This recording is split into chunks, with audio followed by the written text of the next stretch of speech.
ready. Oh, we clap now. The second clap again now. Oh, we bend down. 1, 2, right, left, right. Left much ahead. 1, 2, 3, 4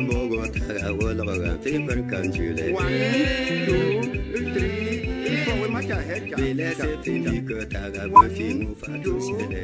Donc de quoi traite cet ouvrage? Donc d'abord, nous avons plusieurs articles sur ce qui était le nouveau cinéma argentin et ce qu'est le nouveau cinéma argentin aujourd'hui. Ensuite, nous avons des articles sur les nouvelles façons de mettre en avant le cinéma argentin en Europe, donc des nouvelles façons de produire des films, la présence des festivals, les formations, parce qu'il y a de nouvelles écoles en Argentine qui ont été fondées. Donc il y a un article sur comment étudier le cinéma en Argentine. Ensuite, on a une partie sur l'œuvre des réalisateurs, donc création et génération. Et on a une dernière partie sur différents thèmes, donc ça s'intitule Corps et performativité. Et dans cette partie, nous analysons par exemple le jeu de l'acteur pour ce nouveau cinéma argentin et le lien avec le théâtre. Quand on parle de nouveau, c'est toujours par rapport à ce qui était fait avant. Donc le nouveau cinéma argentin qui émerge à la fin des années 90 est réagi contre le cinéma des années 80 en introduisant des nouvelles formes, des nouveaux thèmes et par la présence des réalisateurs qui ont été formés d'une nouvelle manière. Donc c'est toujours par rapport à la période précédente.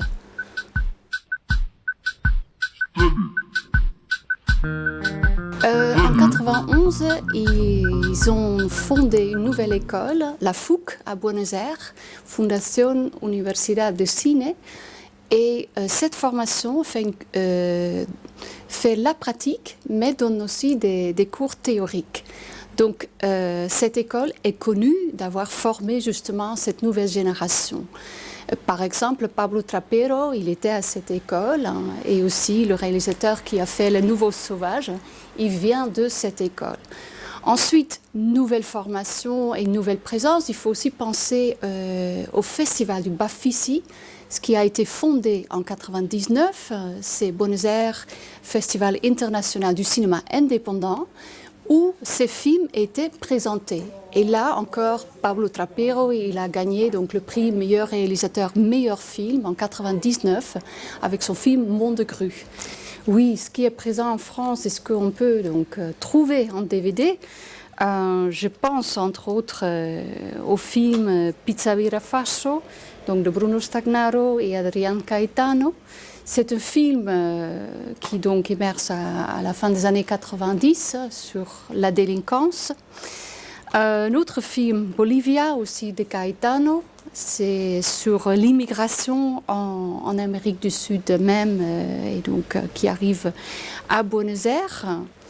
Et un autre film, par exemple La Ventana de Sorin, évidemment très connu, ou Un Cuento Chino, qui était aussi projeté dans des cinémas donc, à Paris. Donc il y a une diversité de choix, il y a des genres différents. Alors ce qui était typique de ce nouveau cinéma argentin, et là je reviens sur les deux titres Bolivien et Pizza Birra Faso, c'était de vouloir s'ancrer dans le réel. Et ces deux films le présentent d'une nouvelle manière, donnent de nouvelles images sur des thèmes qui avant été filmés d'une autre manière. Donc c'est évidemment aussi une façon de découvrir un autre continent filmé par les Argentins même en donnant leur point de vue sur leur pays. Ah ouais. Ça fiche de... Lucrecia Martel, La femme sans tête. C'est magnifique ce film. Monde de grue, Monde de grua. Pablo Trapero. Il faut aussi penser au Festival du Bafisi, ce qui a été fondé en 1999, c'est Buenos Aires Festival international du cinéma indépendant, où ces films étaient présentés. Et là encore, Pablo Trapero, il a gagné donc le prix meilleur réalisateur, meilleur film en 1999 avec son film Monde Grue. Donc il y a un état d'institutions qui ont été fondées dans les années 90, comme aussi une revue de cinéma. Elle a monté ce qui a permis de publier sur cette nouveauté et de donner un nom à ce qui se passe en Argentine au cinéma. Donc pourquoi faire un ouvrage sur le nouveau du cinéma argentin? Parce que par exemple dans l'enseignement en France, il y a très peu de publications sur le cinéma argentin. Donc nous avons fourni aussi une bibliographie assez importante dans l'ouvrage et nous souhaitons faire connaître ce cinéma parce qu'aujourd'hui on parle souvent du cinéma du monde et justement dans ce cinéma il y a un nouveau monde qui est présenté, mais aussi un nouveau monde dans le sens que les structures des festivals, des productions, de coproduction avec l'Europe sont très importants et très présents dans ce cinéma.